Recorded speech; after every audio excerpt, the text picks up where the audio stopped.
पे ऑन कर दिया, ठीक है। हो गई रिकॉर्डिंग ऑन।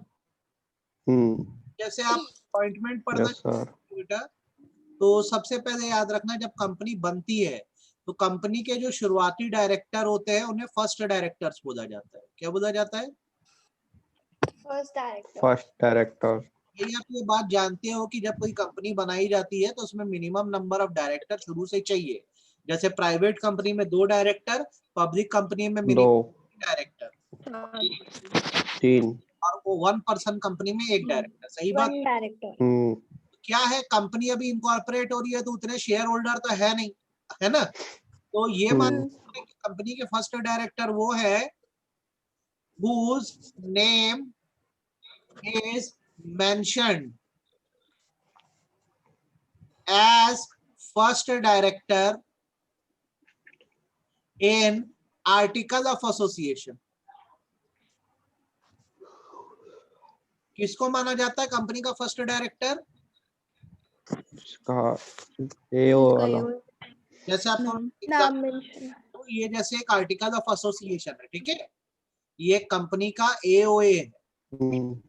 अब इसमें क्या होता है, हम अगर ये पॉइंट एक डाल दें कि बोर्ड ऑफ डायरेक्टर में पहले कौन होंगे, जैसे हमने लिख दिया the first director of the company यार, तो 2 लोग का जैसे नाम लिखा है यहाँ पर, तो जब कंपनी बनी तो यही दोनों लोग डायरेक्टर माने जाएंगे। कितना क्लियर है मेरी बात? समझ आ गई बात? कोई दुनिया आर्टिकल में बस जिसका नाम लिखा है the first director of the company ये है, वो फर्स्ट डायरेक्टर माने जाएंगे। आप बताओ कितना क्लियर है मेरी बात? अच्छे समझ आई कि सिर के ऊपर से गई? पूरा समझ आ गया। और इन केस मान लो कि अगर आर्टिकल में नाम नहीं लिखा है, कहा नाम नहीं लिखा है? Article. If no name is mentioned in AOA, अगर एओए में कोई नाम नहीं लिखा है तो ये माना जाएगा कि सब्सक्राइबर टू मेमोरेंडम, जिन्होंने मेमोरेंडम ऑफ एसोसिएशन में अपना नाम लिखा है, जो फाउंडिंग मेंबर है, shall be the first director. Sir थोड़ा समझ नहीं आया ये। आर्टिकल समझ आया कि नहीं आया? हाँ आर्टिकल आ गया। अब सपोज करो ये आर्टिकल में यहाँ पर ये नहीं लिखी होती लाइन, ये मान लो फर्स्ट डायरेक्टर वाला पॉइंट नहीं होता, ठीक है, मैं इसको डिलीट कर देता हूँ, ये पॉइंट ही नहीं है मान लो यहाँ पर, तो फिर क्या करते? तो फिर किसको मानते फर्स्ट डायरेक्टर? तो ये माना जाता है कि अगर आर्टिकल में किसी का नाम नहीं लिखा है तो जो सब्सक्रिप्शन शीट होती है, सब्सक्रिप्शन शीट मतलब इनिशियली जो लोग पैसा लगाए हैं, जो लोग जिनका नाम लिखा है उनको फर्स्ट डायरेक्टर माना जाएगा। अब समझ में आया? मेमोरेंडम में टोटल 6 क्लॉज होते हैं, आखिरी क्लॉज सब्सक्राइबर क्लॉज होता है। कौन सा क्लॉज होता है? Subscriber clause. सब्सक्राइबर क्लॉज ये बताता है कि फाउंडिंग मेंबर्स कौन है। तो अगर आर्टिकल ऑफ एसोसिएशन में फर्स्ट डायरेक्टर्स के नाम नहीं लिखे तो फिर आप मेमोरेंडम का सब्सक्राइबर क्लॉज देखोगे, वहां जिसका नाम लिखा है वो फर्स्ट डायरेक्टर होंगे। कितना क्लियर है? पूरा सर। अच्छे से समझ आया कि आधा अधूरा समझ आया? पूरा आ गया सर। बाकी लोग को आया कि नहीं आया बेटा? हाँ सर। आगे sir. In case of 1 person company, अगर एक सिंगल पर्सन कंपनी है तो the member forming the company shall be the first director. अगर एक सिंगल पर्सन कंपनी है, मतलब आप अकेले रजिस्टर करा रहे हो, तो आप ही जो होगे कंपनी के क्या माने जाओगे? First director. कितना समझ आया ये बता दो? पूरा अच्छे से। तो कंपनी में शुरुआत में डायरेक्टर कैसे आते हैं ये समझ आ गया? कोई दिक्कत नहीं है? Yes sir. अब दूसरी बात होती है, ध्यान से सुनो, अच्छे समझो, अपॉइंटमेंट बाय शेयर होल्डर। क्या होता है? Appointment bye share holder. अब इसको थोड़ा सा क्या है, आपको ध्यान से देखने की जरूरत और ध्यान से समझने की जरूरत, ठीक है। शेयर होल्डर जैसे अपॉइंट करते हैं तो एक तो होता है फ्रेश अपॉइंटमेंट। क्या होता है? Fresh appointment. फ्रेश अपॉइंटमेंट का मतलब ये होता है कि जनरल मीटिंग होती है। क्या होती है? General meeting. ये बेसिकली एनुअल जनरल मीटिंग भी हो सकती है या फिर एक्स्ट्राऑर्डिनरी जनरल मीटिंग भी हो सकती है। दोनों में फर्क ये है, जो साल में एक बार हो एनुअल जनरल मीटिंग, और जो साल के बीच में कभी भी हो वो एक्स्ट्राऑर्डिनरी जनरल मीटिंग। तो इसमें क्या बोर्ड ऑफ डायरेक्टर प्रपोज करते हैं कि हमारी कंपनी में इस पर्सन को डायरेक्टर बनाया जाए, तो ये जो हमारे शेयर होल्डर होते हैं ये क्या करते हैं, रिजोल्यूशन पास करते हैं ऑर्डिनरी नेचर का। ऑर्डिनरी रिजोल्यूशन का मतलब होता है मेजॉरिटी डिसीजन। क्या मेजॉरिटी डिसीजन? मेजॉरिटी डिसीजन देती है कि डायरेक्टर को अपॉइंट करना है कि नहीं। अब जैसे डायरेक्टर अपॉइंट हो गया तो क्या किया जाता है, विद इन 30 डेज, 30 दिन के अंदर ई फॉर्म DIR 12 भर के। कौन सा फॉर्म? वो ये बार बार ऐसे यौन मत कर यार, कौन है ये? हाँ हाँ हाँ, जाग जा अच्छे से। ई फॉर्म DIR 12 भर के ROC को बताया जाता है कि डायरेक्टर अपॉइंट हो गया है। बहुत सिंपल बात बोल रहा हूँ, ध्यान से सुनो, अच्छे समझो। शेयर होल्डर्स जो होते हैं वो डायरेक्टरों को रखते हैं, तो एक तो ये करते हैं फ्रेश अपॉइंटमेंट, मतलब जनरल मीटिंग होती है वहां पर ये मेजॉरिटी डिसीजन देते हैं कि हम इस बंदे को डायरेक्टर बना रहे हैं, और 30 दिन में इसकी जानकारी हम ROC को दे देते हैं। किसको दे देते हैं? ROC को। कौन सा फॉर्म? DIR 12 form. DIR मतलब डायरेक्टर। DIR 12 फॉर्म भर के हम बता देते हैं कि हमने इस पर्सन को डायरेक्टर रखा है। अब हमने जिसे भी डायरेक्टर रखा होगा MCA के डाटाबेस में उसका नाम अपलोड हो जाएगा, अपडेट हो जाएगा। आप बताओ, आपको फ्रेश अपॉइंटमेंट समझ आया कि नहीं आया? आ गया सर। बाकी लोग को आया कि नहीं आया? फटाफट। हाँ सर। तो एक तो ये होता है कि जनरली भाई जब भी जनरल मीटिंग होती है उसमें शेयर होल्डर मेजॉरिटी डिसीजन लेके डायरेक्टर रख देते हैं, अपॉइंट कर देते हैं, और 30 दिन में इसकी जानकारी रजिस्ट्रार ऑफ कंपनीज को दे देते हैं। दूसरे तरीके का इनका जो अपॉइंटमेंट होता है उसको हम बोलते हैं रिटायरमेंट एंड रीअपॉइंटमेंट। क्या बोलते हैं? Retirement and reappointment. ये किसके लिए है पहले तो ये समझ लो, ये नियम पब्लिक कंपनियों के लिए। किसके लिए? Public company. प्राइवेट कंपनियों के लिए कंपलसरी नहीं, पहली बात तो ये दिमाग में बिठाओ। दूसरी बात, ये नियम जो रिटायरमेंट एंड रीअपॉइंटमेंट का है ये केवल ऑर्डिनरी डायरेक्टर्स के लिए है। किसके लिए है? Ordinary directors. ठीक है, सिर्फ ऑर्डिनरी डायरेक्टर्स के लिए है। मतलब इसमें कौन कौन नहीं आता, तो इसमें जो है बेसिकली इंडिपेंडेंट डायरेक्टर नहीं आता रिटायरमेंट के क्राइटेरिया में। ठीक है, नॉमिनी डायरेक्टर, ठीक है, WTD होल टाइम डायरेक्टर नहीं आता, MD नहीं आता, ठीक, एडिशनल डायरेक्टर नहीं आते, ऑल्टरनेट नहीं आते, कैजुअल वैकेंसी वाले नहीं आते। केवल कौन से आते हैं? जो आपके ऑर्डिनरी एग्जीक्यूटिव डायरेक्टर है उनके लिए। अब होता क्या है समझ लो यार, आपकी पब्लिक कंपनी है, जनता का पैसा लगा है, इस पैसे से डायरेक्टर कंपनी को चला रहे हैं, सही बात है? सही बात है सर। इनकी पोजीशन को अगर यार तुम फिक्स कर दोगे ना तो टेकन फॉर ग्रांटेड दे देंगे और कंपनी को डुबा भी सकते हैं। सही बोल रहा हूँ गलत बोल रहा हूँ? सही बोल रहे एक हो। और मन के डाउट को क्लियर कर दूं कि इन लोगों को क्यों नहीं इसमें डाला गया है, क्योंकि इन सबका टाइम पीरियड फिक्स है। इंडिपेंडेंट डायरेक्टर का 3 साल, नॉमिनी डायरेक्टर वो है जिसको बैंकों ने भेजा है तो कभी भी हटा सकते हैं, होल टाइम डायरेक्टर MD का 5 साल, और एडिशनल ऑल्टरनेट और कैजुअल वैकेंसी का टाइम पीरियड खुद से फिक्स है, अपने टाइम पीरियड पे निकल जाते हैं। ये ऑर्डिनरी डायरेक्टर जो है, जो नॉर्मल डायरेक्टर है, उनके लिए रिटायरमेंट का नियम इसलिए रखा जाता है क्योंकि इनके रहने का कोई टाइम पीरियड फिक्स नहीं होता है। ठीक है, अब इनके लिए रिटायरमेंट का नियम इसलिए डाला गया है ताकि इनकी परफॉर्मेंस चेक होती रहे और कंपनी को ये टेकन फॉर ग्रांटेड ना ले। पहले बताओ कितनी समझ आई बात मेरी? पूरा। बाकी सर हल्के में ना ले कंपनी को, इसलिए इनके लिए रिटायरमेंट का नियम रखा जाता है। अब नियम क्या है मैं आपको सिखा दे रहा हूँ ताकि आपके मन में कोई डाउट ना रहे।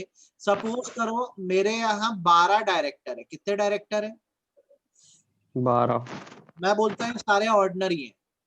क्या है? ऑर्डिनरी। ऑर्डिनरी मतलब इनमें से कोई नहीं। अगर इनमें से होते तो 12 में से उनको हमको एक्सक्लूड करके काउंट करना पड़ता, वो भी सिखाऊंगा। 12 डायरेक्टर है सपोज करो, तो रिटायरमेंट एंड रीअपॉइंटमेंट का नियम क्या बोलता है कि इसमें से जब एनुअल जनरल मीटिंग आएगी, क्या आएगी? Annual general meeting. तो सारे शेयर होल्डर इकट्ठा होंगे उसमें, है ना। हम्म, तो 12 में से 2/3 को आपको रोटेट करना होगा। क्या करना होगा? रोटेट। रोटेट मतलब नॉमिनेट करना होगा। ठीक, तो 12 का 2/3 कितना? 9, 8 होगा ना। 8, 8, 8, 8। तो जैसे बिग बॉस देखते हैं ना, उसमें टोटल में से नॉमिनेट होते हैं कि नहीं लोग? तो इसमें जैसे 12 डायरेक्टर से 2/3 रोटेट होंगे, और जब आपने इतनों को रोटेट कर दिया है या नॉमिनेट कर दिया है जैसे 8 लोग को, तो इस 8 के 1/3 ऑफ नॉमिनेटेड जो है वो रिटायर होंगे। क्या होंगे? रिटायर। या फिर काम बहुत अच्छा हुआ तो उनको रीअपॉइंट भी कर सकते हैं। तो 1/3 ऑफ 8, 1/3 ऑफ 8 करने से होता है 2.66। तो इसको आप दे सकते हो 3 डायरेक्टर। कितने डायरेक्टर? 3 डायरेक्टर। 3 डायरेक्टर पक्का है कि इस साल रिटायर होने वाले हैं, मतलब निकलने वाले हैं कंपनी से, और या तो काम बहुत अच्छा हुआ तो इनको क्या कर सकते हैं, वापस रीअपॉइंट कर सकते हैं। फिर पूरी बात रिपीट कर रहा हूँ, ये नियम पब्लिक कंपनी के लिए। किसके लिए है? पब्लिक कंपनी है। एक ऑर्डिनरी डायरेक्टर पर लगता है कि टोटल जितने भी डायरेक्टर है पहले उसके 2/3 नॉमिनेट होते हैं, फिर जो नॉमिनेटेड हुए उसके 1/3 को क्या किया जाता है? रिटायर कर दिया जाता है। कितना क्लियर है मेरी बात? पूरा। अच्छे से क्या आधा अधूरा? पूरा सर। अब चलो इस क्वेश्चन का अगर आंसर दो, अगर ये समझ आ गया है। Company has 10 directors out of which 2 are independent and 1 is whole time. How many shall rotate and how many shall retire? बताओ।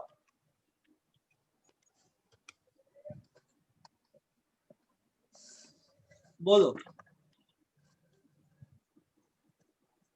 फटाफट बोलो। कंपनी में 10 डायरेक्टर, उनमें से 2 इंडिपेंडेंट और एक होल टाइम डायरेक्टर, तो इस साल कितने रोटेट होंगे और कितने रिटायर होंगे? जल्दी बोलो। 6 का। क्या सर 6 का 2/3, उसके बाद 1/3। 6 का 2/3 कि 7 का 2/3? 7 का सर। 4.6 7 के 7 का 7 का सर, 7 का। 7 क्यूब का ये बताओ। क्योंकि 2 इंडिपेंडेंट है और एक होल टाइम और है। एक होल टाइम डायरेक्टर है। 7, इसमें से 2/3 जो होंगे वो क्या होंगे? रोटेट होंगे। ठीक है, तो 7 का 2/3 कितना होता है? 4 ना कुछ। हाँ सर। 4.6 है तो 5 मान लो, कभी भी ऐसा करते हैं, है ना। अब 5 डायरेक्टर है 5 का 1/3 तो उसमें से फिर क्या करना है अपने को? 1/3 of rotated of 5।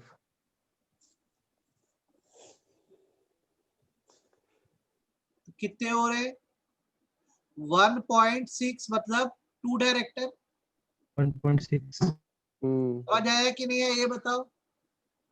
Yes sir. अच्छे से आया कि यहाँ पे ये लाइन ऐसे गलत लिखना, ये गलत है। 2/3 ऑफ टोटल डायरेक्टर, ये रोटेशन दिखाता है, ठीक है। और फिर रिटायर मतलब क्या होता है? 1/3 ऑफ रोटेटेड।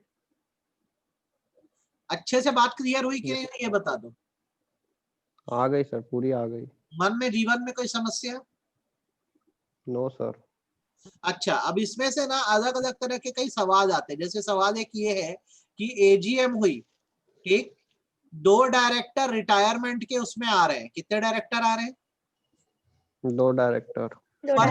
लेकर कोई डिसीजन मेकिंग हो ही नहीं पाई कि इनको रखना है कि निकालना है, तो क्या होगा? तो वो सर मेजॉरिटी। राइट, फैसला ही नहीं हो पाया, डेडलॉक हो गया, झगड़ा हो गया, जो भी बात हो। तो सर नहीं तो निकाल रहेंगे वो पाएंगे। लोग, नहीं निकाल पाएंगे, नहीं तो निकाल इनको लेकर तो कोई फैसला ही नहीं हुआ है ना कि रिटायर करें कि रीअपॉइंट करें, क्या करूं फिर? Reappoint sir. तो इसमें ये माना जाता है कि अगर एनुअल जनरल मीटिंग हो रही है और 2 डायरेक्टर जैसे मैं बोलता हूँ रिटायर हो रहे हैं, पर उनको लेकर क्या हो रहा है, फैसला ही नहीं हो पा रहा है, तो ये मीटिंग एडजर्न हो जाएगी। क्या हो जाएगी? एडजर्न। कभी भी याद रखना, मीटिंग में फैसला ना हो पाए तो मीटिंग को एडजर्न कर दिया जाता है। एडजर्न मतलब आगे की डेट पर शिफ्ट कर दिया जाता है। तो ये मीटिंग अब होगी next week, same day, same time, and if it is national holiday, अगर क्या पड़ गया, national holiday, then on succeeding day. कुछ समझ आया क्या? Yes sir. क्या समझ आया? आज एजीएम होनी थी, आज दिन क्या है, ट्यूसडे है। अब आज के दिन मान लो फैसला नहीं हो पाया, तो ये कब होगी एजीएम? नेक्स्ट वीक, तो नेक्स्ट वीक के सेम डे सेम टाइम पे। नेक्स्ट ट्यूसडे को। अगर इस ट्यूसडे को मान लो 15 अगस्त या 26 जनवरी पड़ जाती तो कब होती? तो वेडनेसडे को। 27 अगले दिन। आपको इतनी बात समझ आई कि सिर के ऊपर से गई? आ गई सर। आ गई सर। आगे सर। बहुत फास्ट तो नहीं हो रहा है, समझ आ रहा है अच्छे से? हाँ सर। अब आगे बात यह है कि if in adjourn meeting also, adjourn AGM also, no decision could be made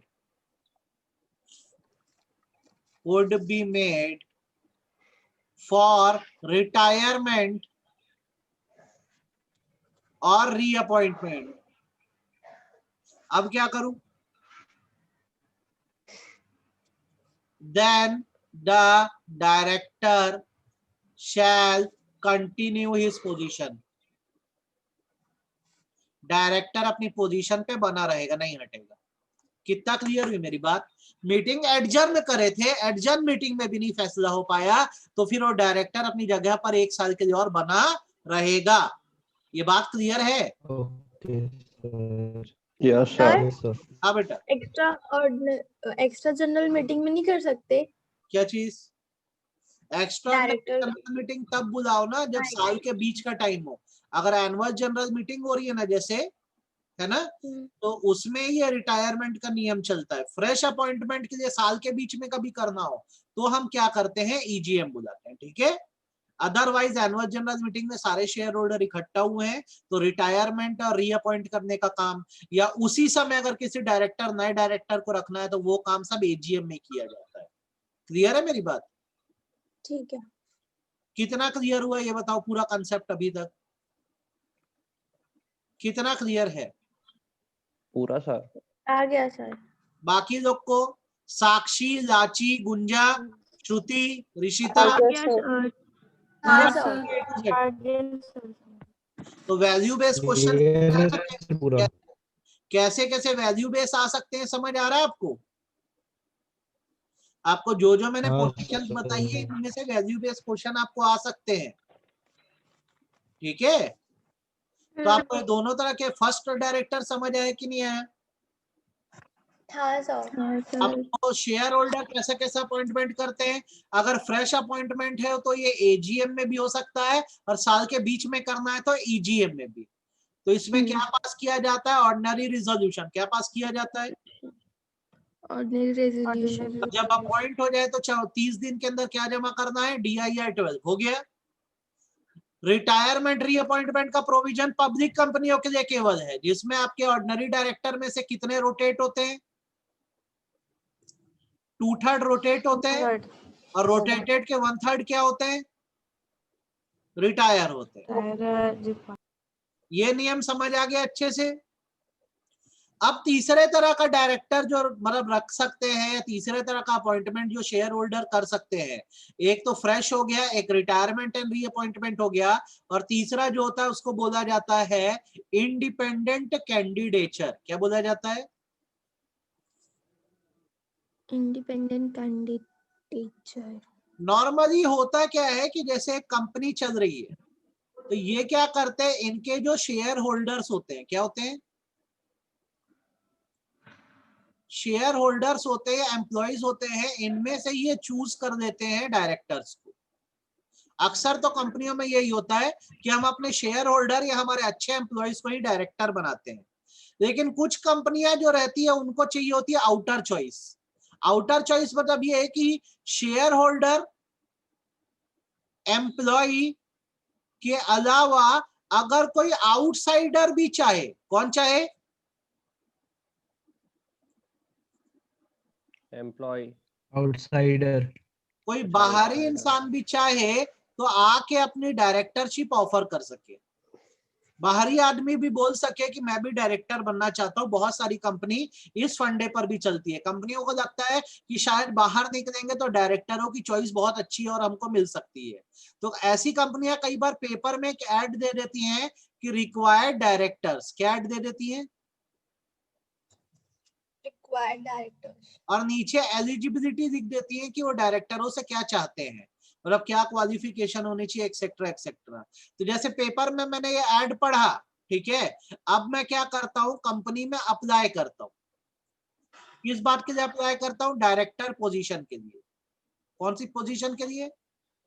director position के लिए। ठीक है, तो भाई जब एनुअल जनरल मीटिंग होगी तो उसमें मुझे रखा जाएगा, लेकिन इसमें बात ये होती है कि जब मैं अप्लाई करूंगा तो मेरा जो एप्लीकेशन है उसके साथ मेरे को 1 लाख रुपए जमा करना पड़ेगा।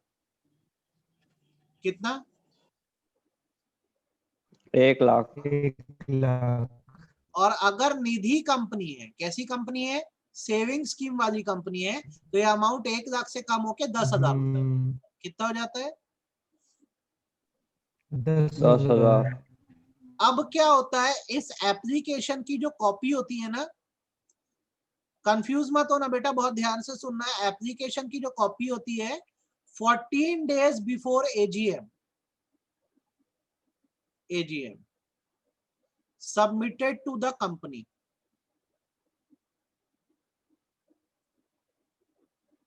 एनुअल जनरल मीटिंग होने के 14 दिन पहले आपको अपना एप्लीकेशन कंपनी में जमा करना होता है कि आप डायरेक्टर बनना चाहते हो।